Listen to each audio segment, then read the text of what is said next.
Il fit une toujours. La nuit avançait sans urgence. Dans la salle de lecture, le silence n'était plus une absence de bruit mais une présence attentive, comme un professeur assis au fond de la classe, observant sans interrompre. Nguyen comprit soudain que le temps, lorsqu'on cessait de vouloir le commander, devenait étonnamment pédagogique. Bang s'assit près de l'horloge à balancier. Il ne la touchait pas. Il se contentait de la regarder, comme on regarde une personne âgée qui a vécu trop de choses pour être pressée. Chaque seconde semblait demander la permission à la précédente avant de passer. Nguyen, quant à elle, ouvrit le registre non pas pour chercher une solution, mais pour relire. Elle relisait toujours quand elle doutait. Relire n'était pas un retour en arrière, mais une manière d'avancer avec moins d'illusions. Elle tomba sur une phrase de CM qu'elle avait déjà vue, mais jamais vraiment comprise. Celui qui veut corriger l'histoire doit d'abord accepter d'être corrigé par elle. Nguyen ferma doucement le livre. « Je crois que c'est ça, » dit-elle à Bang. Les chronos veulent être des auteurs. Mais le temps ne demande pas des auteurs. Il demande des lecteurs attentifs. Bang hocha la tête. Il semblait plus calme que jamais. Depuis qu'il avait posé sa main sur le registre, quelque chose en lui s'était ordonné. Pas comme une révélation spectaculaire, mais comme un meuble enfin à sa place. « Je n'ai jamais voulu changer le monde, » dit-il.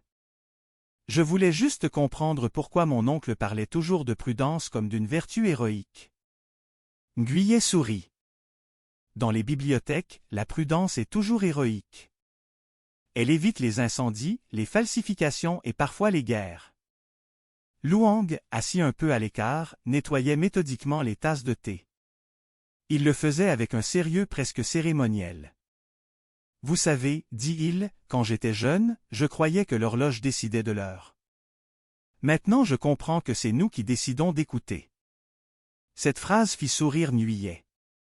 Elle nota mentalement qu'elle aurait aimé l'écrire sur un petit papier et le glisser entre deux rayonnages, juste pour voir qui le trouverait un jour. Soudain, un bruit de pas se fit entendre au loin. Des pas humains, ordinaires, sans menace particulière. Le personnel de nuit. Le monde normal revenait doucement, comme une lumière que l'on augmente progressivement pour ne pas éblouir. Le second Chronos s'approcha alors de Nguyen. Il n'y avait plus de rigidité dans sa posture. Seulement une curiosité maladroite.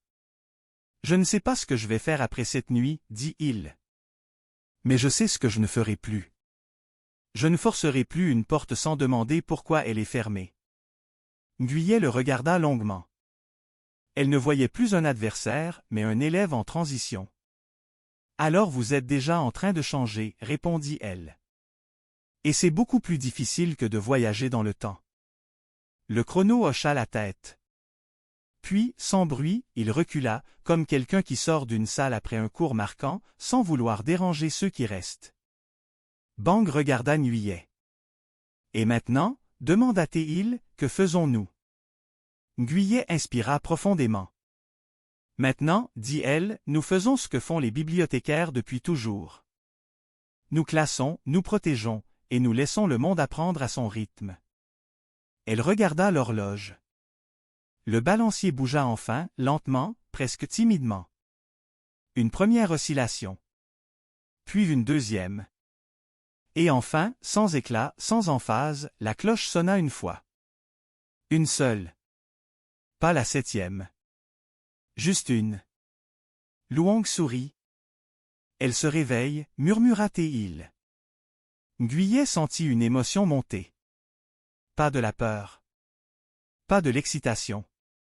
Quelque chose de plus rare. La gratitude. Le temps n'avait pas besoin d'être dominé. Il voulait seulement être respecté. Chapitre 33 L'amour s'emporte. Ils quittèrent la salle de lecture avant l'aube. Pas ensemble comme une troupe, mais naturellement, chacun portant ce qu'il devait porter. Luang retourna à sa ronde, plus droit, comme si son uniforme pesait moins lourd. Bang resta un moment sur le seuil, regardant le bâtiment avec une tendresse nouvelle. « Je crois que je comprends maintenant, » dit-il. L'amour pour le temps, ce n'est pas vouloir le retenir. c'est vouloir qu'il passe sans se perdre. Guyet s'arrêta. Elle le regarda. Tu parles comme un archiviste, dit-elle. Bang sourit. Peut-être que c'est contagieux. Ils marchèrent côte à côte dans la cour intérieure. Le jour commençait à poindre. Une lumière douce, presque scolaire, celle qui annonce une journée où l'on va apprendre quelque chose sans le savoir encore. Guyet pensa soudain à sa vie future. À son bureau, à sa tasse de thé à 7h30, à ses fiches méticuleuses. Rien ne changerait vraiment. Et pourtant, tout serait différent. Bang la regarda marcher. « Tu vas repartir, dit-il. »« Oui. »« Et tu reviendras. » Guyet s'arrêta. Elle ne répondit pas tout de suite. Puis elle dit simplement. « Le temps décidera. » Et cette fois, je lui fais confiance. Ils se séparèrent sans promesse excessive. Sans drame? Sans baiser volé. Leur lien n'était pas une romance spectaculaire. C'était un respect partagé, une affection née de la responsabilité. Et parfois, pensa Guyet, c'est la forme la plus solide de l'amour. Chapitre XXIV, le retour du silence. Lorsque Guyet franchit à nouveau le seuil du présent, il n'y eut ni éclat, ni vertige. Le sous-sol de la bibliothèque était exactement comme elle l'avait laissé. Le mur gris. Les micro-fissures. Le silence. Elle posa sa main contre le béton. Rien ne vibra. La porte numéro 7 dormait. Ou peut-être avait-elle simplement décidé de ne plus parler. Guyet remonta lentement vers la surface. La bibliothèque de son époque l'accueillit avec son odeur familière. Le papier ancien, le bois, le temps rangé. Elle s'assit à son bureau. Elle ouvrit un nouveau registre. Pas un registre secret. Un registre ordinaire. Elle écrivit en première ligne. Les choses les plus importantes ne sont pas celles que l'on cache, mais celles que l'on comprend. Puis elle ferma le cahier. Le silence revint. Mais ce n'était plus le même. C'était un silence habité. Chapitre 1 Le secret de la 7e sonnerie. Guyet était une femme de silence, et elle chérissait ce silence. Elle aimait l'odeur du vieux papier, la poussière de bois et l'immobilité du temps fige au sein de la Bibliothèque nationale du Vietnam, où elle travaillait depuis 10 ans. À 32 ans, Guyet était à la fois bibliothécaire et archiviste, un métier qui exigeait de la méticulosité, une patience infinie et une quasi-immunité à l'agitation du monde extérieur. La vie de Guyet semblait encadrée par les règles immuables de la bibliothèque. Elle arrivait à 7h30, préparait une tasse de thé chaud et commençait sa journée par la vérification de la zone d'archives spéciale au sous-sol. Ce secteur, qui abritait les documents les plus précieux et les plus rares, était son domaine exclusif, protégé par un système de serrure mécanique et un code que seul Guyet et la directrice connaissaient. Dans cette zone d'archives spéciale se trouvait un mur qui ne cessait de la préoccuper. Il se dressait au bout d'un couloir étroit, faisant face au dépôt de cartes anciennes. En soi, le mur n'avait rien de remarquable, il était en béton gris, froid, parcouru de micro-fissures. Mais selon le plan d'architecte le plus ancien de la bibliothèque, que Guyet avait consulté des dizaines de fois, une fenêtre ou une ouverture d'aération aurait dû s'y trouver. Étrange, se répétait-elle. Quand l'ont-ils mur? Et pourquoi? La curiosité de Guyet n'était pas facile à éteindre. En cette fin d'après-midi d'octobre, alors que le soleil couchant projetait des teintes orange flamboyant par l'une des hautes fenêtres, elle décida de rester. C'était un vendredi. La directrice était en voyage d'affaires et la plupart des employés étaient partis. Guyet sentait le silence envelopper la bibliothèque comme un épais rideau de velours, uniquement trouble par le bourdonnement des ventilateurs. Guyet était assise sur sa vieille chaise en bois, fixant le mur mystérieux. L'horloge de son téléphone affichait 18h45. Elle ouvrit son carnet, où elle avait consigne méticuleusement tout ce qui concernait le mur, la température ambiante, le taux d'humidité, et même la fréquence de la moindre vibration lorsque des camions passaient dans la rue. Tout était normal, sans intérêt. Elle but une gorgée de thé refroidi, dessus. Peut-être avait-elle romance un simple défaut de construction. C'est alors qu'une chose étrange se produisit. L'aiguille des minutes de la grande horloge à balancier de la salle de lecture principale commença à sonner lentement, signalant l'heure de fermeture. 19 heures. Dès que la dernière cloche, la 7e sonnerie, eut fini de résonner, le mur devant Nguyen se mit à vibrer. Il ne s'agissait pas d'une vibration externe, mais d'un mouvement interne, comme si les molécules de béton se réarrangeaient. Nguyen se leva brusquement, sa chaise basculant en arrière avec un fracas effrayant dans le silence assourdissant. Elle ignora le bruit. Ses yeux étaient fixes sur le mur. Une lumière jaune pâle et scintillante commença à s'infiltrer par les fissures. Le béton gris s'estompa rapidement, fondant comme la brume matinale. À sa place, un cadre de porte en chêne classique, peint d'une couleur mousse qui s'écaillait, apparut. Il n'y avait ni charnière ni poignée visible, seulement une petite plaque de laiton gravée du chiffre romain, 7. Nguyen recula de 2 pas, son cœur battant si fort qu'elle entendait le sang circuler dans ses oreilles. Ce n'était pas un défaut de construction. C'était impossible. Elle se frotta les yeux. La porte était toujours là, solide, comme si elle l'avait attendue pendant toute cette décennie. Elle tendit la main et effleura la surface du bois. Froid et réel. Nguyen tenta de rationaliser le phénomène. Une hallucination? De la fatigue? Un surmenage? Mais non, tous ces essais étaient étrangement aiguisés. Elle ressentait une énergie froide mais invitante émaner de la porte. Elle se baissa pour ramasser la chaise, s'efforçant de garder son calme et de se comporter comme une archiviste, aborder le problème de manière méthodique. Premièrement, elle vérifia l'heure. 19h02. La porte n'était apparue qu'après la 7e sonnerie. Deuxièmement, elle examina les environs. Pas d'interrupteur, pas de fil, aucun signe d'intervention physique. Troisièmement, elle étudia la porte.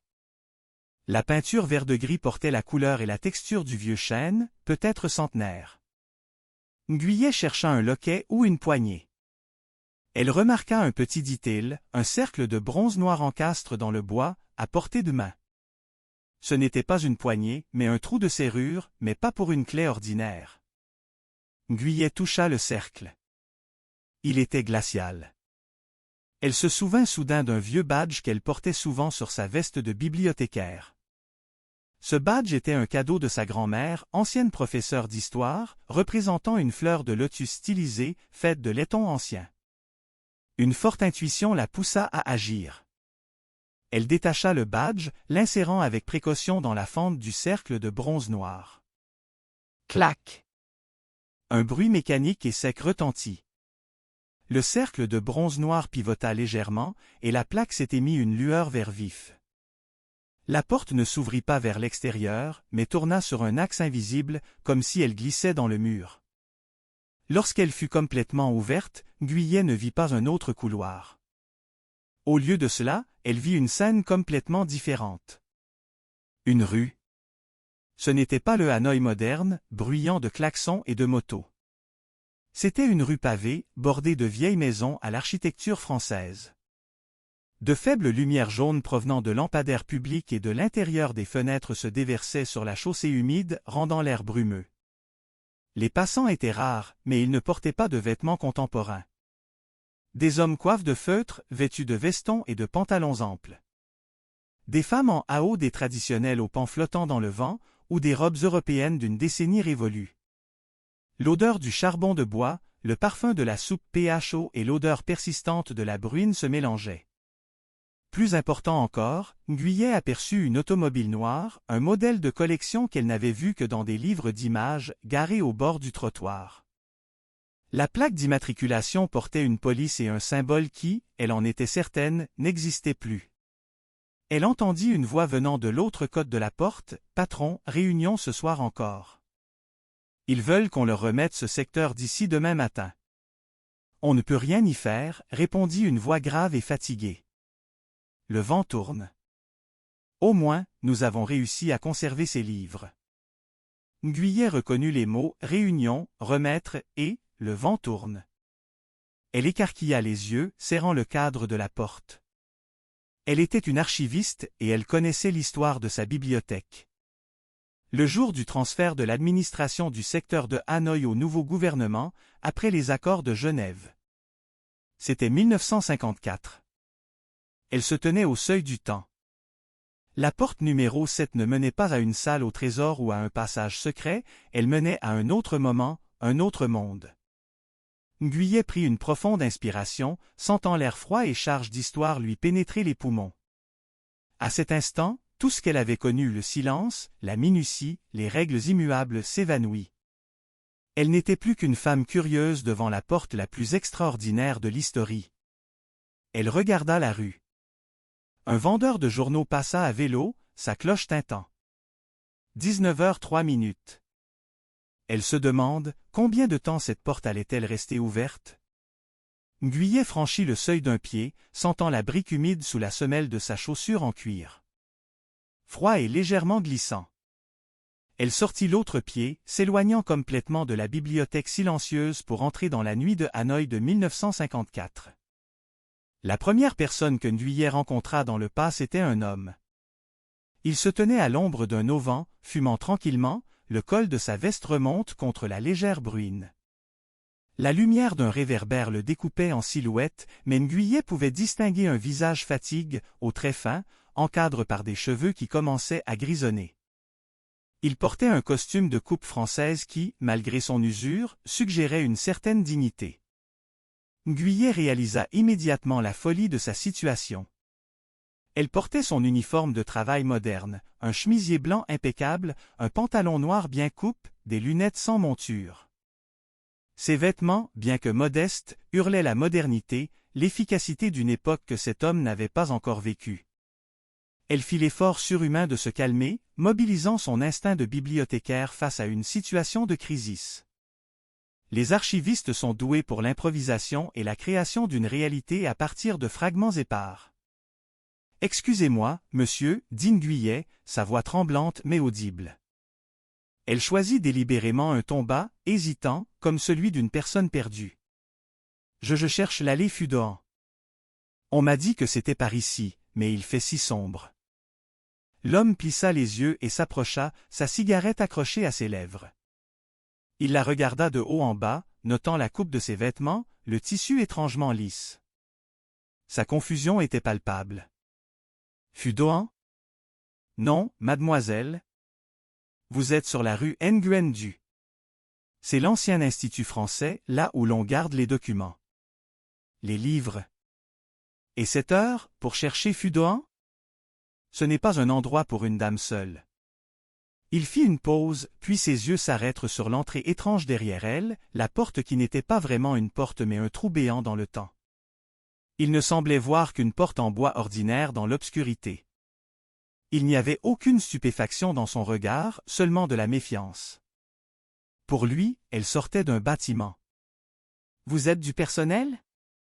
Je ne vous ai jamais vu. » Ngüyé pensa rapidement. Il la voyait sortir de ce qu'il croyait être la porte de derrière de l'institut. Elle devait s'intégrer à son monde. « Je viens de province, monsieur, » inventa-t-elle, utilisant un dialecte légèrement différent, plus archaïque. « J'ai été envoyé par la famille de Madame Chi pour aider au déménagement. J'étais en bas, aux caves, en train de vérifier les caisses numérotées. C'est la première fois que je monte. Je crois que je me suis trompé de sortie. » L'homme, visiblement soulagé par cette explication simple, hocha la tête, sa méfiance diminuant mais ne disparaissant pas complètement. « Ah, oui? Ils envoient tout ce qu'ils peuvent trouver pour trier ça. C'est une pagaille. Moi, c'est Luang, je suis le gardien de nuit. Vous devriez remonter, mademoiselle. Tout doit être sel avant l'aube. » Ngüyé se tourna vers l'ouverture. Elle vit maintenant, dans la pénombre derrière le cadre de la porte, le personnel du temps passe. Deux hommes en chemise blanche amassaient fiévreusement des liasses de papier jauni dans des malles en bois. Leur anxiété flottait dans l'air. Elle avait peu de temps. La porte avait surgi à 19h. Il était maintenant 19h06. Elle devait agir. Monsieur Luang, dit-elle en faisant un pas vers lui, mimant la nervosité. J'ai oublié de prendre un registre. C'est le registre des manuscrits non catalogues de la collection du Sud. Madame Chi m'a dit que c'était le plus important, qu'il ne devait pas tomber entre de mauvaises mains. Je dois le récupérer maintenant. Quel registre? Tout ce qui est important est déjà dans la cour, mademoiselle, protesta Luong. Non, celui-ci est dans un coin sombre, juste derrière le coffre-fort des cartes. Je l'avais mis à l'abri. Mais si je ne le rapporte pas maintenant? Elle laissa sa voix se briser, jouant le rôle de l'employé terrifié. Luong soupira, retirant sa cigarette pour la jeter à terre. Fichu déménagement. Allez-y, mais dépêchez-vous. Si le chef vous voit, il sera furieux.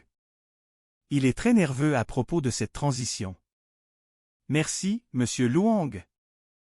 Nguyen se retourna